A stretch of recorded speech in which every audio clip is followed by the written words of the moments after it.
अमोल कोल्हेनंतर पालकमंत्री चंद्रकांत पाटलांनी सुद्धा एक धक्कादायक असं विधान केलं। देवेंद्र फडणवीसांना तेव्हा कोणत्याही क्षणी अटक झाली असती असं धक्कादायक वक्तव्य पालकमंत्री चंद्रकांत पाटलांनी केलं।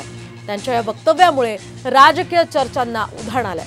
23 महिने आम्ही खूप सहन केलंय असंही त्यांनी यावेळी म्हटलंय। दरम्यान माझ्या विरोधात कट कारस्थानं होत होती, परंतु महाविकास आघाडीला माझ्या विरोधात काहीही सापडलं नाही असा निशाणा फडणवीसांनी आणि चंद्रकांत पाटलांनी यावेळी साधला।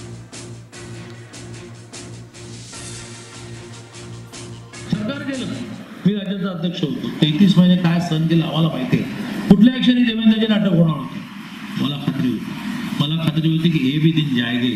ते गेले दिवस कोणाच्या ध्यानीमणी नसताना एकनाथजी मुख्यमंत्री झाले, तर ह्या कामाची चिंता परमेश्वराला आहे।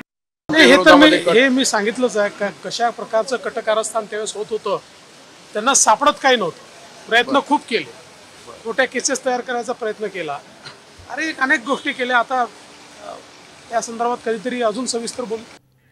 आता जाऊयात माढामध्ये। माढा मतदारसंघातील विजयावरून भाजप नेतेच संभ्रमात असल्याचं दिसतंय, कारण माढा मतदारसंघाची निवडणूक ही भाजपसाठी अतिशय कठीण झाली आहे अशी स्वतः कबुलीच भाजप नेते चंद्रकांत पाटलांनी दिली आहे। रणजितसिंग निंबाळकरांना उमेदवारी दिल्यामुळे माढ्यामध्ये आता मोहिते पाटील कुटुंब नाराज झालं आणि त्यातूनच पुढे मोहिते पाटलांनी शरद पवार गटात प्रवेश केला। त्यामुळे आता माढ्याची ही निवडणूक भाजपसाठी अतिशय कठीण झाल्याची चर्चा होती।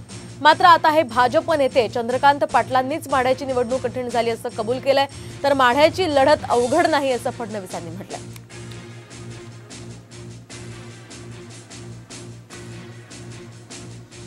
निवडणूक सोलापूरची इतकी कठीण नाहीये, माढ्याची थोडीशी कठीण नव्हती, ती कठीण केली गेलेली आहे। पण मी तुला एक सांगतो, आज प्रभू रामचंद्राच्या रामनवमीच्या निमित्ताने तुम्हाला सांगतो की हे कार्य ईश्वरिक आहे आणि ईश्वराला त्याची काळजी आहे, तो त्याचा बॅलन्स करत असतो।